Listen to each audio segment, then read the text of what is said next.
আগের ভিডিওতে আমরা পূজ্যপাদ স্বামী আত্মস্থানন্দজি মহারাজের কিছু ঘটনা আলোচনা করেছিলাম। তারই সূত্র ধরে আজকের ছোট্ট ভিডিও।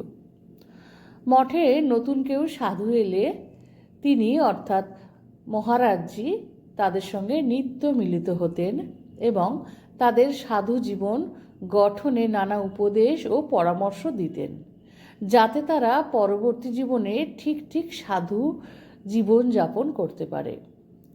গুজরাতের রাজকোট আশ্রমে পূজনীয় ভূতেশানন্দজি মহারাজের পরেই পূজনীয় আত্মস্থানন্দজি মহারাজ সেই আশ্রমের দায়িত্ব নেন।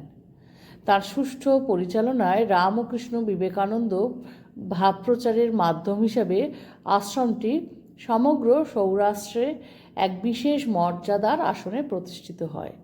তিনি সেখানে বৃহৎ রামকৃষ্ণ মন্দিরের কাজ শুরু করেন, যা আজ সৌরাষ্ট্রে স্থাপত্য শিল্পের অপূর্ব নিদর্শন হয়ে রয়েছে। মন্দির প্রতিষ্ঠার সময় আমরা রাজকোট আশ্রমে থাকা হয়েছিল, সেখানে তার কর্মকুশলতার পরিচয় পেয়েছি। সেই সময় মঠ ও মিশনের যত প্রাচীন বিশিষ্ট সাধুরা ছিলেন, সকলেই রাজকোট আশ্রমের মন্দির প্রতিষ্ঠায় উপস্থিত ছিলেন। সে এক অপূর্ব দৃশ্য, যা সচরাচর দেখা যায় না। পরম পূজ্যপাদ বীরেশানন্দজি মহারাজ মন্দির প্রতিষ্ঠা করেন। মন্দির প্রতিষ্ঠা পুজো করে পূজনীয় হিতানন্দজি মহারাজ। প্রাচীন সাধুদের মধ্যে উপস্থিত ছিলেন পূজনীয় স্বামী অভয়ানন্দজি মহারাজ, দয়ানন্দজি মহারাজ, গম্ভীরানন্দজি মহারাজ, ভূতেশানন্দজি মহারাজ প্রমুখ আরও অনেকে। সকলেই এসেছেন পূজনীয় স্বামী আত্মস্থানন্দজির আন্তরিক আহ্বানে। কেউ তার আবেদনে সাড়া না দিয়ে পারেননি। মহারাজ ছিলেন এমনই। পূজ্যপাদ ভূতেশানন্দজি মহারাজ ভাইস প্রেসিডেন্ট অবস্থায় জগদ্দান মঠে থাকতেন।